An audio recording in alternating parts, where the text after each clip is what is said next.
Coming up on today's episode, something that I really have wanted to talk about, and that is the fact that I refuse to be my brother's keeper, and I don't want my brother to be my keeper either. We're going to talk about that. I'm going to tell you exactly what I mean. I'm going to give you some examples, some recent examples of what's going on with Maren Morris and Chris Jansen. It's some very interesting stuff. Socially acceptable. I'm getting really tired of the term. That and political correctness. That, plus I'm opening up the mailbag and answering some of your questions in today's episode of the Steve Freeman Podcast. You're listening to the Steve Freeman Podcast, the real, raw truth about the pursuit of success in music, business, and life. Here's your host, hit songwriter, multi-platinum selling producer, and serial entrepreneur, Steve Freeman. Definitely a worthwhile listen if you are in and around the music industry, especially for aspiring songwriters and artists. There aren't many out there like this. Steve does a great job making discussions real, fair, and relevant. And congratulations on the Performance Inspired tip. That is a review from iTunes and Apple Podcast from Fewbots. He rated us 5 stars as well. I encourage you to go do that as well. Everybody listening, if you're on Apple Podcast or iTunes, please go over there, leave us a written review, and leave us those 5 stars. I would greatly appreciate it. Once you're done doing that, head over to thestevefreeman.com. Check out the brand new podcast merch.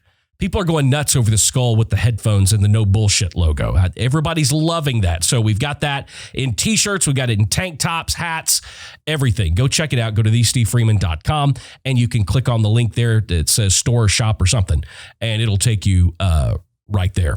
I'm glad to have you here today for this episode. I'm almost positive that probably a few things that I'm going to say today are going to offend some of you.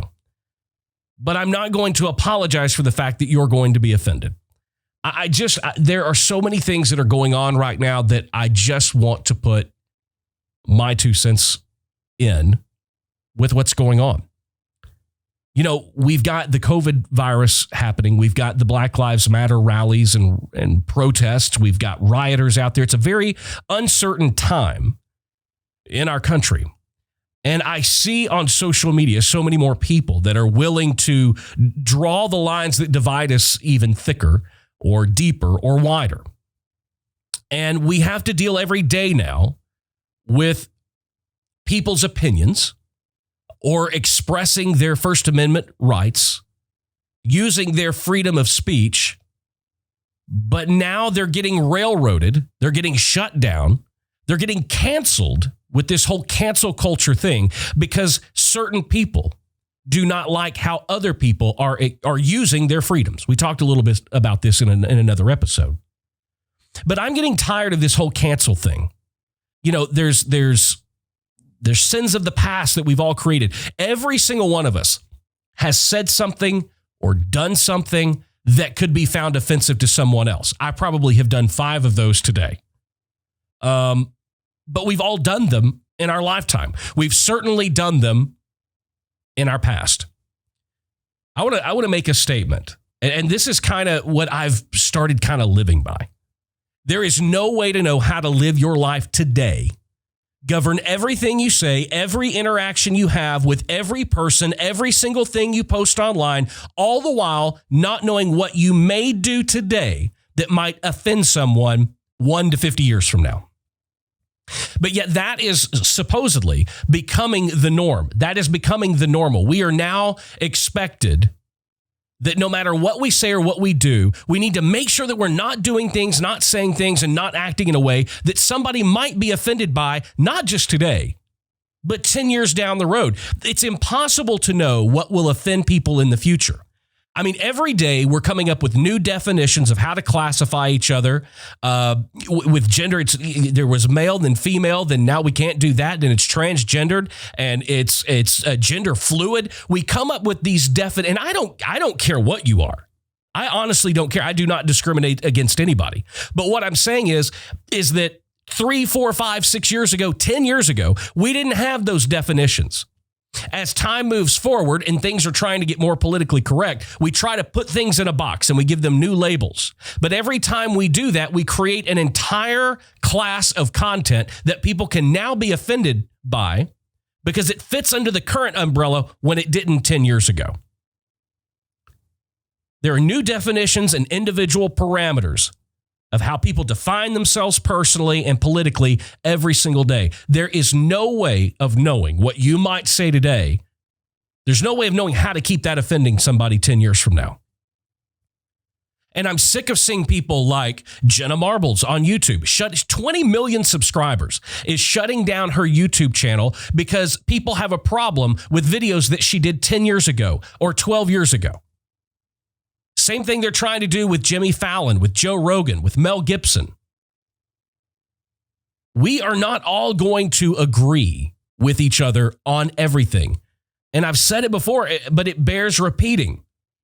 We have the right to have a different viewpoint. We have the right to view each other differently. We have the right to have our own opinions. We have the right to be vocal about those opinions, whether you like them or not, whether they are politically correct or not. Everything that comes out of my mouth, you don't have to agree with. It also doesn't mean that we have to cancel one another or we have to bash one another or we have to completely try to erase other people off the face of the planet and erase the entire, in these content creator situation, just cancel them all together for something they may have said 10 years ago. In Jenna Marbles' case, one of the videos she was talking about is, I think it was a Nicki Minaj or somebody, she was doing a parody video. And she put on blackface because she was trying to look like Nicki Minaj in the parody. Well, now she was doing blackface, and there's been such outrage that she is deciding to step away from her 20 million subscribers on her channel and go do something else because she has hurt people and offended people. Where were those people 10 years ago when the video first got put up? It wasn't offensive to anybody then. It's only offensive under the rose-colored glasses of what we are expected to think is politically correct and acceptable in society by the rules that are framed by what we're going through right now. Because of what we're going through with Black Lives Matter, that is not acceptable. What was acceptable 12 years ago isn't acceptable anymore. And I wonder, is that the case, or is it just we all are wearing our feelings a little too high up on our sleeves? It's like we wake up every day now and we look for chances to be offended. People wonder, it's like, why can't we all just come together in this country? The reason is because we spend the most of our time trying to accentuate the things that divide us. We look for an argument.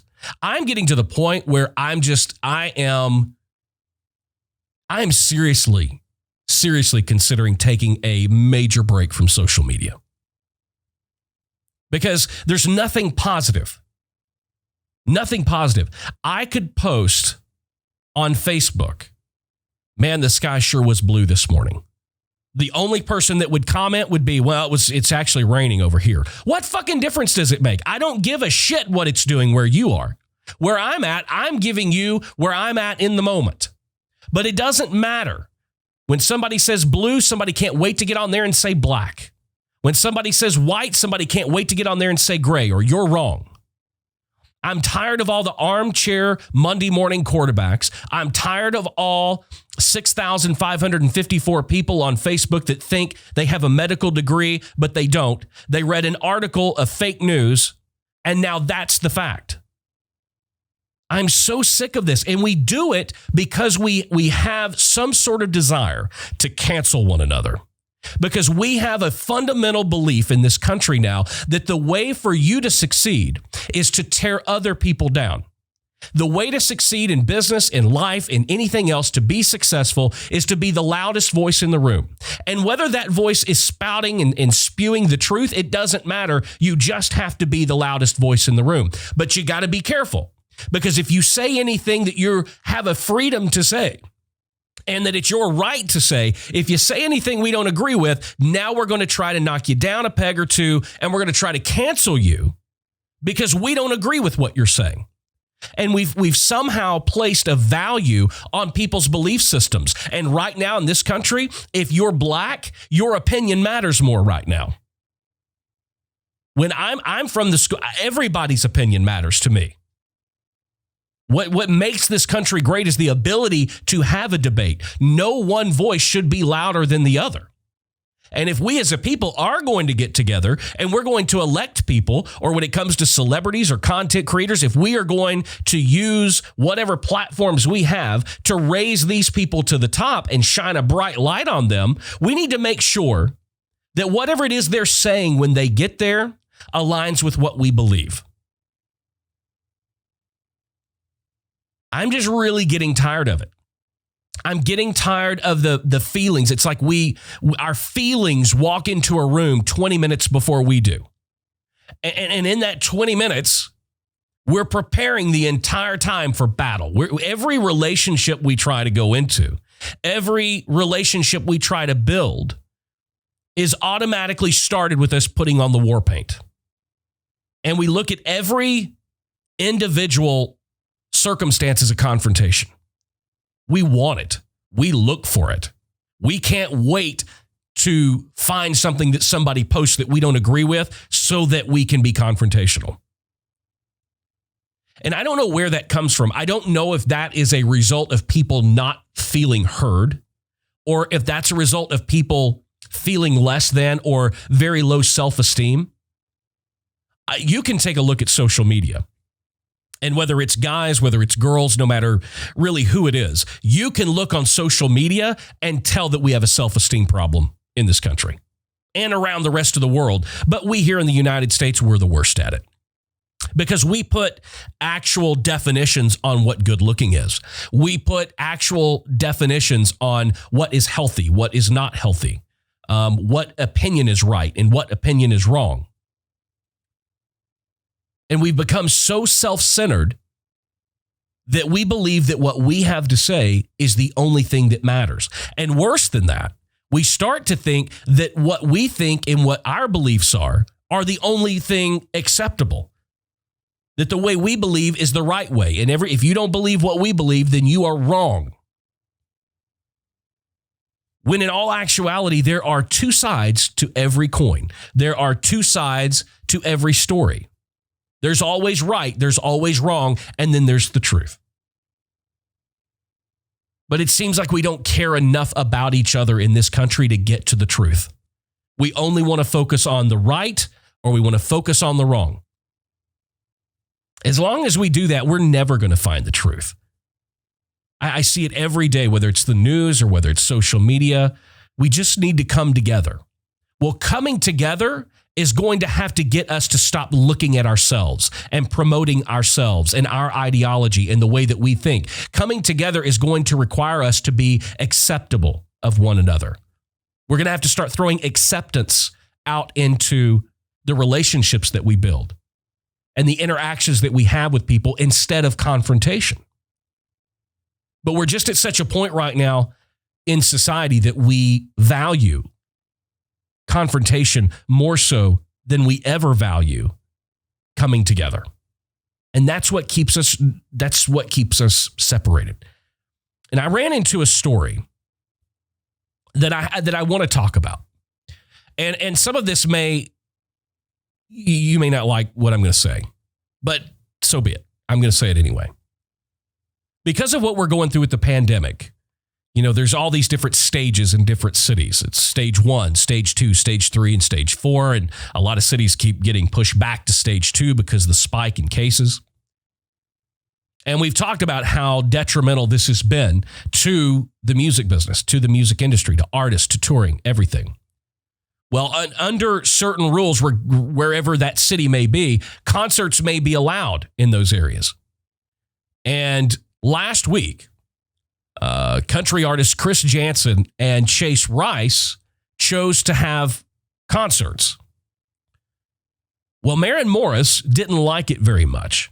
She retweeted a photo of the packed crowds at Chase Rice's show, along with a message another user wrote that read, "The people in this audience, along with the presenters of this show, are assuring that conscientious musicians won't be able to work their jobs for a while, and that conscious audience won't be able to see shows for the foreseeable.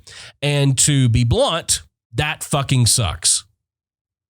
And I understand what they're saying, but it was Chris Janson and Chase Rice's right, because of where they were in the pandemic schedule, they were allowed to have a concert. So they weren't doing anything wrong. And it was my understanding that nobody from Chris Jansen or Chase Rice's teams, nobody from their side of the bench was holding a gun to people's head, making them come to this show and not making them wear masks. And one of them, even I believe it was Chase Rice's show and Chris Jansen's show, they were passing out, you could wear a mask if you wanted, they were passing out hand sanitizer to everybody that walked in. So they were trying to be as up with things as they possibly could to make it as safe as humanly possible. Now, what happened because of all this and the tweets that Maren Morris tweeted, Chris Jansen blocked her on Twitter. I love it. I absolutely love it. I labeled and called this episode My Brother's Keeper for a reason. We don't need Maren Morris being the PC police.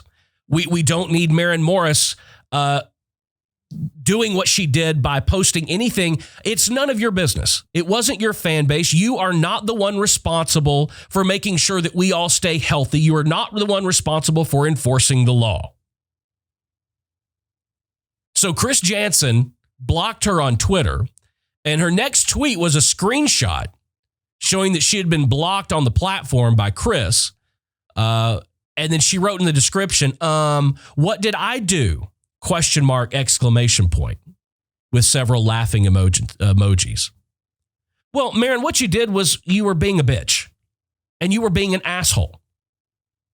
You are not Chris Jansen's keeper. You are not Chase Rice's keeper. You are not my keeper. We do not need to look to you for you to tell us what's socially acceptable and what we need to be doing. We are not looking to you to hold us accountable. Chris Jansen isn't looking to you to make, does Maren Morris think it's okay if we do a show this weekend? Do we have her permission? Okay, if we got her permission, then good. Oh, we don't? She says we shouldn't? Oh, then we probably shouldn't. What makes us so view ourselves as so high and mighty that we think it's our job to hold each other accountable? Seriously, think about that for a second and answer that question. I understand where she's coming from.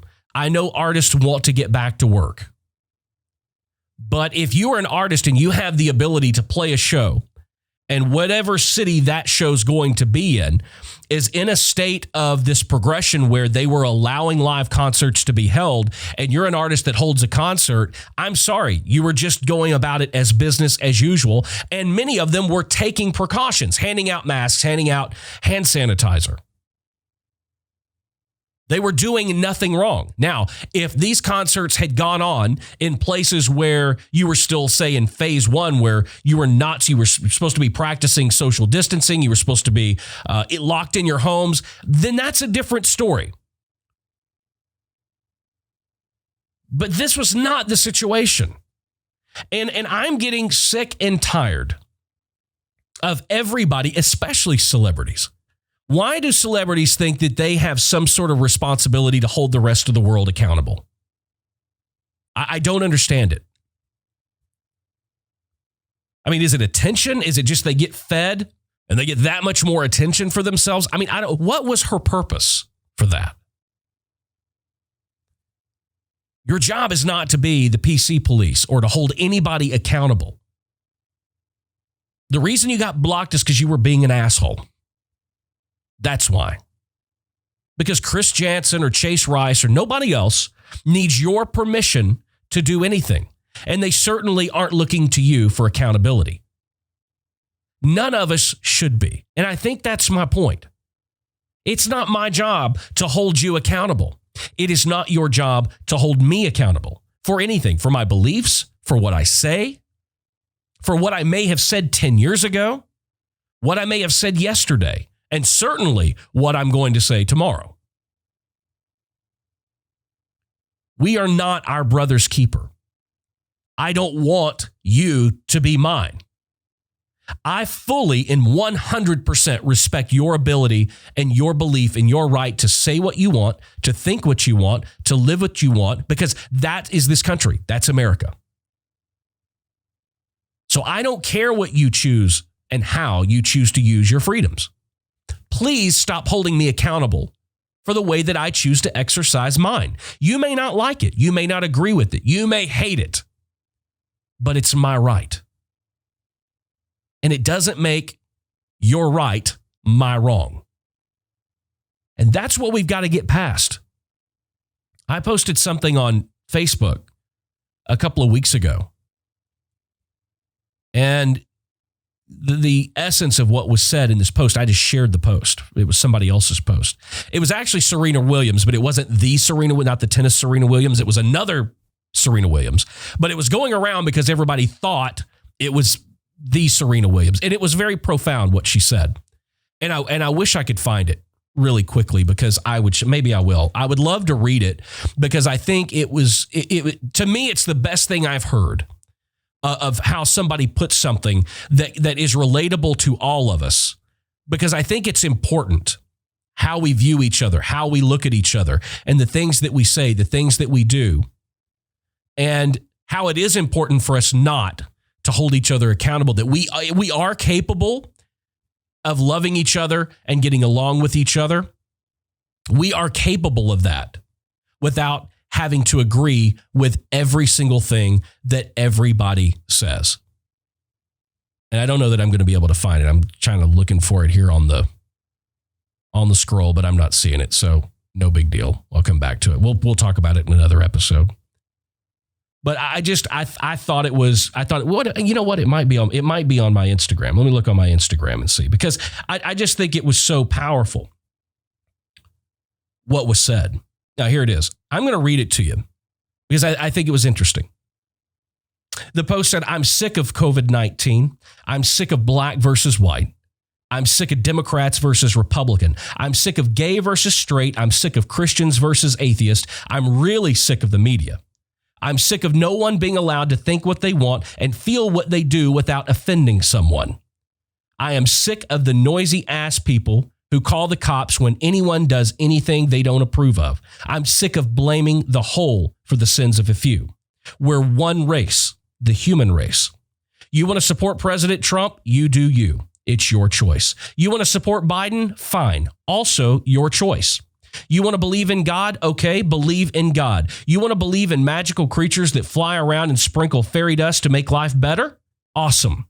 You do you. But stop thrusting your beliefs on others and not being able to deal with the fact that they don't have the same exact mindset as you. Having our own minds is what makes us all individual and beautiful. If you can't handle the fact that you may have a friend that has an opposing view as you, then you are not any better than the bigots and the racists. I don't have to agree with everything you believe to be a decent human being and your friend. I just don't think it can be said any better than that. I absolutely agree with everything that was said in there. We do not have to agree on everything to be friends, to be congenial, to stand next to each other. It's just not necessary. It's not even part of the recipe. What does make us great is our individualism and how we choose to exercise being an individual with the constitutional rights that we're given. I think it's easy when we sit down and we think about these things, it's easy to see what needs to be done. But it's not going to happen until we all start putting a little bit less of ourselves and our opinion out there and start respecting the views and opinions of other people. We've got to stop policing each other. And we've got to realize that none of us are accountable for our neighbor. It is also not our job to hold them accountable. For those of you that do believe, we have a maker and one day we will be held accountable. But right now, as we are here on this earth, it is not my job to hold you accountable, and it is not your job to hold me accountable. That's my 2 cents. All right, I told you we're going to open the mailbag. I love getting questions from you guys. So I thought, why not? We'll end the episode with a question from you guys.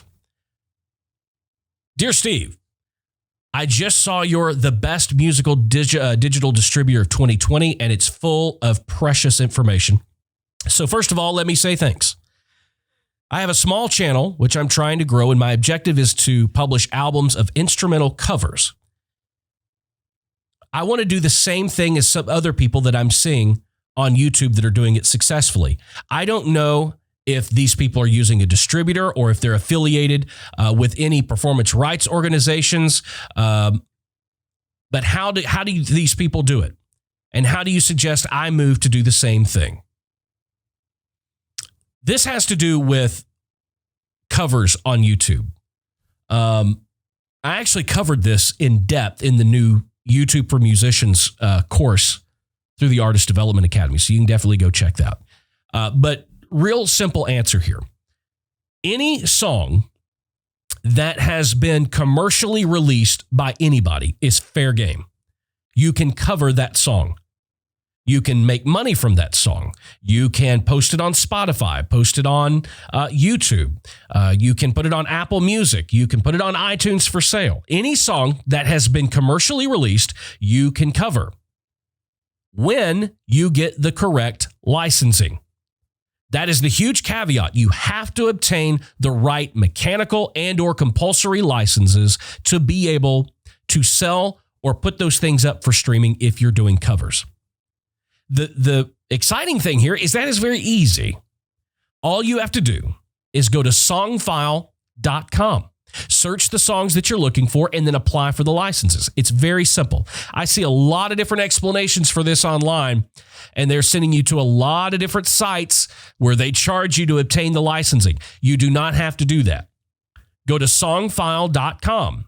Songfile is owned by the largest rights protection agency, Harry Fox. They represent 99% of every song out there. They represent all the publishers, all the songwriters in collecting those compulsory licenses. Almost every song you want to search for, they are controlling it and they are administering those rights on behalf of the publishers and the songwriters. So go to songfile.com. Once you get there, you can enter the song that you're looking for, and it will tell you who the writers are, who the publishers are, and then it will say, would you like to get a license for this song? You click yes, and it asks you a series of questions. How many downloads do you expect to sell? How many streams do you expect to get? You enter the numbers that you put there, and then it charges you right there the exact rate that the publishers and songwriters are supposed to make for those streams and those sales. You pay for it right there. If you put in there that you expect to sell 1,000 downloads, then it's going to charge you for 1,000 downloads for the publishing and songwriter share of 1,000 songs. It also issues you a written license to be able to show that you've paid those royalties and you now have a license to be able to use that and to be able to cover that song. It's very simple. If you sell more than 1,000, you can go back in and redo the license and say, I actually sold 15,000 copies, and then you pay the difference. It's very simple, folks. Songfile.com. If you want to do covers on YouTube or you want to do awesome covers, even compose them completely different, arrange them completely different, that's fine. You can do it. As long as the song's been commercially released, you can go to songfile.com and you can get your correct and appropriate licenses for what it is that you're trying to do to monetize that cover song. It's very easy, very simple to do.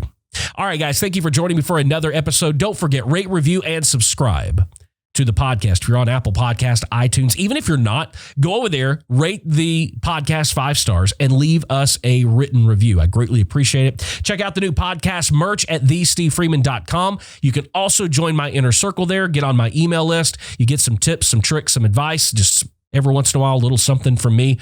You can do that there on the site as well. And don't forget, our sponsors make the show possible. So go check them out. Performance Inspired Nutrition, pi-nutrition.com, as well as the Artist Development Academy. You can find it at artistdevelopmentacademy.com. And you can save 30% on your all-access membership right now when you enter code STEVE at checkout. Guys, thank you for being here. Until the next time, keep being creative, keep pressing the boundaries, and there's nothing wrong with being independent. See you in the next episode. Thanks for joining us for the Steve Freeman Podcast. Be sure to subscribe and follow Steve on social media at the Steve Freeman.